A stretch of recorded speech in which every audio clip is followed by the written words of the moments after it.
Aujourd'hui au programme, le nouvel SUV électrique de Lamborghini qui fait tant parler, une nouvelle taxe sur les voitures neuves de plus de 1,6 tonne à partir de 2024 et la montée en puissance spectaculaire des voitures chinoises sur notre vieux continent. C'est parti!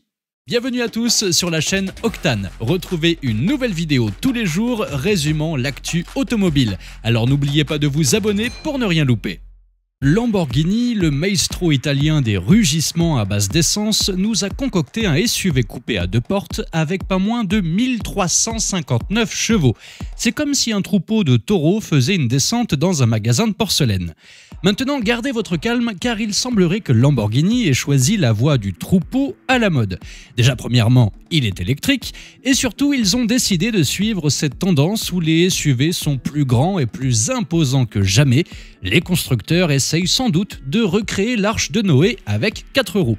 Ce Lanzador, puisque c'est son nom, qui sonne un peu comme le nom qu'un groupe de rock italien pourrait choisir après avoir bu 6 litres de limoncello, sera équipé d'un groupe motopropulseur électrique avec 2 générateurs, un par essieu, et c'est à peu près tout ce que nous savons. Lamborghini nous donne juste un petit avant-goût en nous disant qu'en plus des 1359 chevaux, il aura aussi une grande autonomie, et j'ai envie de dire tant mieux.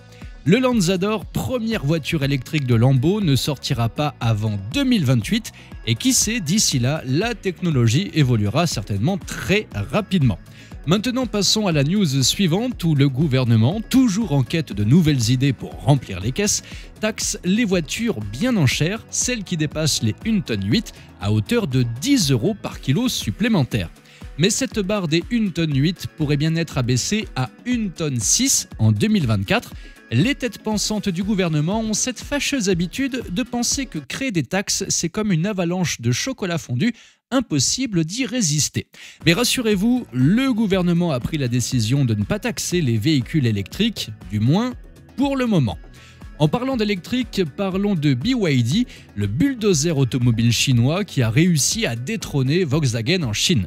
Wang Xuanfu, le grand patron de BYD, a déclaré « Il est temps pour les constructeurs automobiles chinois de démolir les vieilles légendes et de s'imposer comme des références mondiales. C'est un besoin pour le peuple chinois de voir l'une de leurs marques devenir mondiale, comme s'il lançait un défi à la gravité elle-même. » Mais les marques chinoises, autrefois moquées à juste titre, se transforment en force imparable au point d'être courtisées par Audi et Volkswagen, désormais clientes de marques chinoises pour le développement de futurs modèles électriques destinés à ce marché.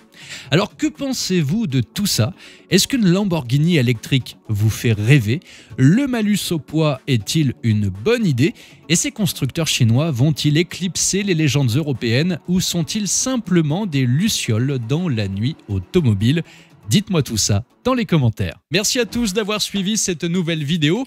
N'hésitez pas à vous abonner, à activer la cloche des notifications pour être sûr de ne rien louper, liker, partager et vous pouvez également venir nous rejoindre sur notre compte TikTok. Ciao!